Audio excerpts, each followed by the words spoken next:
Have you ever done something right, then ruined everything by listening to the wrong voice? This is the shocking story of a prophet who obeyed God at first, but later disobeyed, and paid a heavy price. Long ago in ancient Israel, God sent a young prophet from Judah to speak against an evil king named Jeroboam. King Jeroboam had built a false altar to lead people away from God. The prophet stood boldly before the altar and shouted God's message. Suddenly, the altar cracked apart just as God had said it would.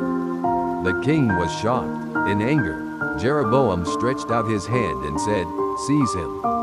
But immediately, the king's hand dried up and the king cried out in fear and begged the prophet to pray for him.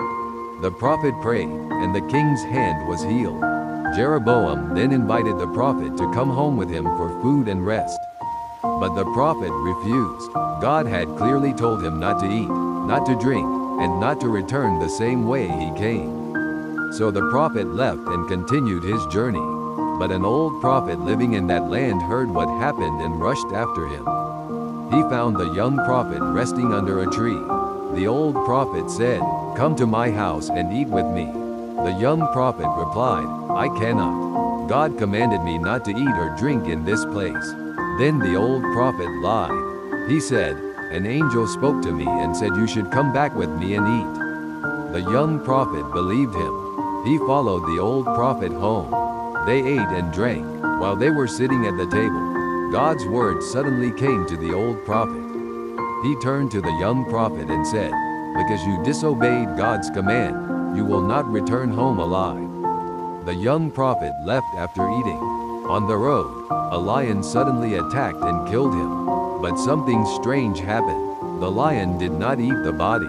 It stood beside the dead prophet. A donkey that the prophet was riding also stood there unharmed. People passing by saw this strange sight and told others. The old prophet rushed to the place and found the body just as they said. He knew it was God's judgment. He gently picked up the body and buried the young prophet in his own tomb. He cried for him and said, "My brother." This story reminds us of something powerful.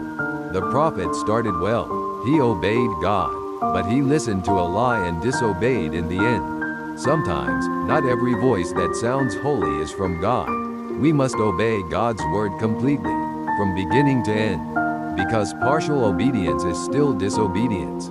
Read 1 Kings chapter 13. Follow Hope Script daily for more.